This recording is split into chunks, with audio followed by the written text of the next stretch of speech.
Hello guys, welcome to RPTV. So, ang tutorial natin ngayon guys, paano mag-edit ng video sa CapCut with voiceover. So, para lang to sa mga baguhan guys. So, bago pa natin umpisang guys, huwag niyong kalimutan mag-subscribe. Then, i-click ang notification bell para update tayo sa mga bagong video na ina-upload. So, ayan nga guys, click na natin yung CapCut. New project. So, piling tayo ng video guys. So, sa akin guys, 3 clip to guys. So, pwede rin naman guys yung mahaba guys. May edit pa naman yan guys. So, click ko na yung mga video guys. Yung 3. And then, add. So, ito nga yung video guys.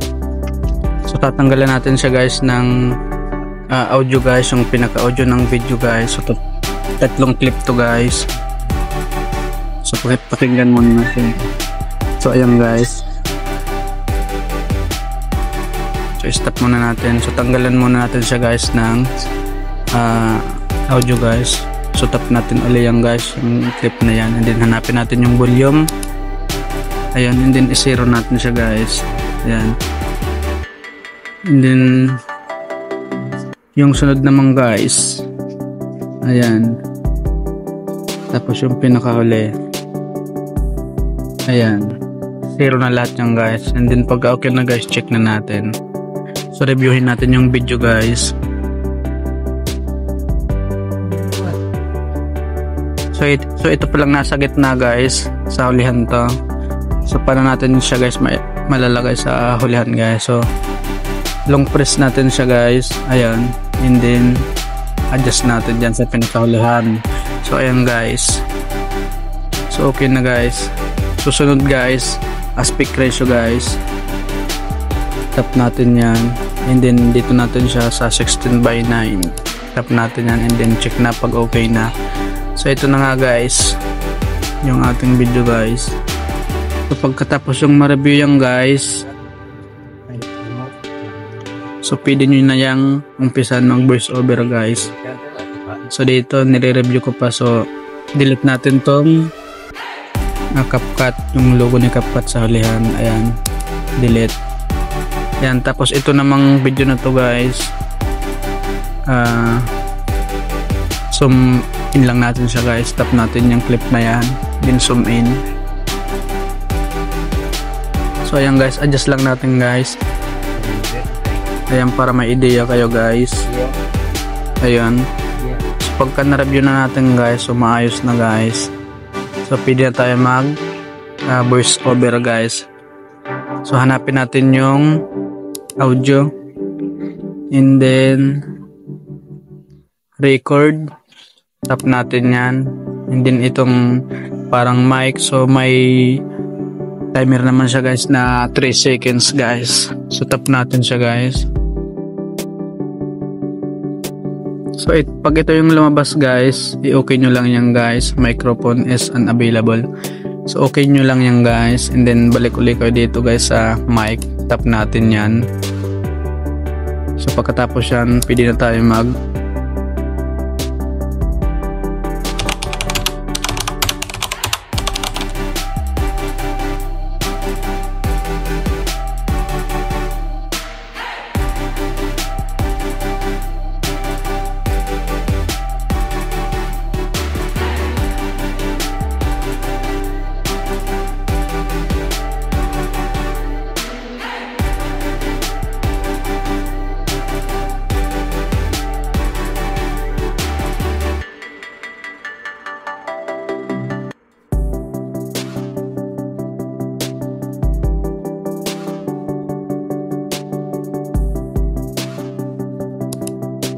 mic.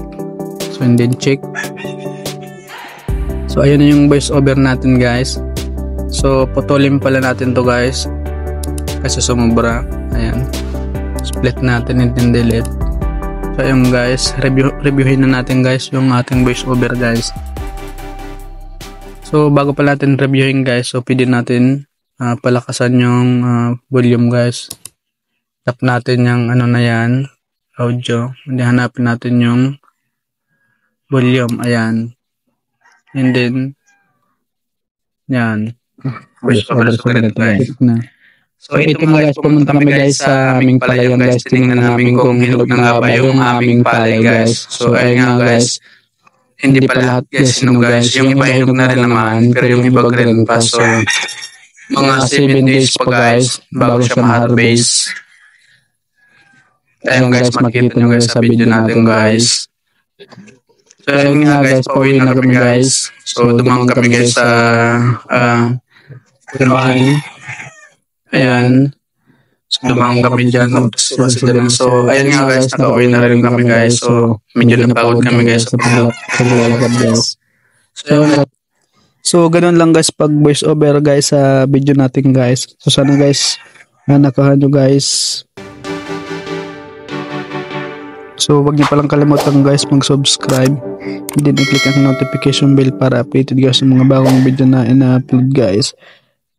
So export nyo na lang guys yung video guys. So export and then save to device. Ayan. So ayan guys, hanggang dito lang guys. Thanks for watching.